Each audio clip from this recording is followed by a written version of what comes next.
Àlọ́ o. Àlọ́ wa tòní dá lórí Ìjàpá àti Yánibo.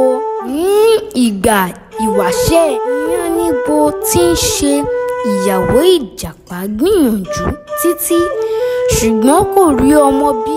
Gẹ́gẹ́ bí a ṣe mọ̀ wípé ọmọ bíbí ṣe pàtàkì ní ilẹ̀ Yorùbá. Yánibo kò dúró lásán, ó tọ̀ babaláwo lọ láti ṣe àjò bí òun ti lè rí ọmọ bí.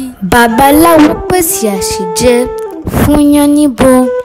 Ó ní bí ó bá di àṣálẹ́ kí ó rán ọkọ rẹ̀ Ìjàpá láti wá gba àṣejẹ ọ̀hún ní ọwọ́ òun.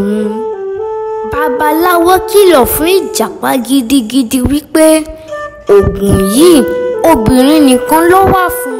Babaláwo ní wípé kí ó má ṣe tọ́ ọ wò. Ìjàpá ọkọ Yánibo ọlọ́gbọ́n ẹ̀wẹ́ ṣe àìgbọràn, ó gbóòórùn àṣejẹ.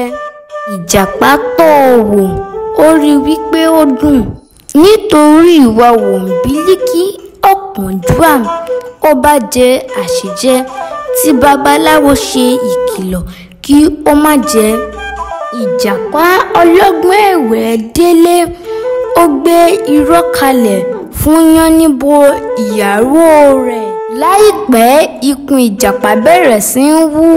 Ó bá rojú dìde, ó ti orin bẹnu.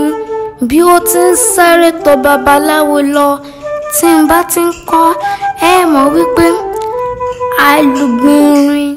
Babaláwo mo wá bẹ̀bẹ̀. Alubili. Babaláwo mo wá bẹ̀bẹ̀. Alubili. Ògùn tẹ́ ṣe fún mi lẹ́ẹ̀kan. Alubili.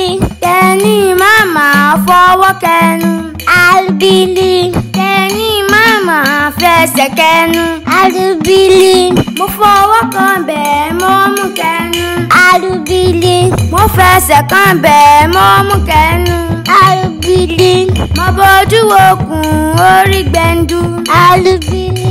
Babaláwo mo wá bẹ̀bẹ̀. Alubili. Babaláwo mo wá bẹ̀bẹ̀.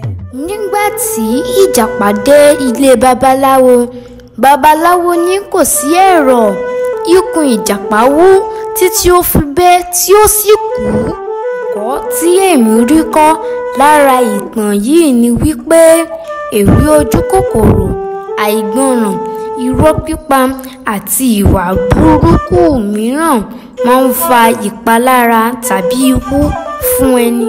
Ẹ̀kọ́ wo ni ẹ̀yin rí kọ́ nínú ìtàn yìí? Ẹ máa bá mi ká lọ lórí ìtàkùn YouTube channel Adigun Olowe Yorùbá. Ẹ ṣé o.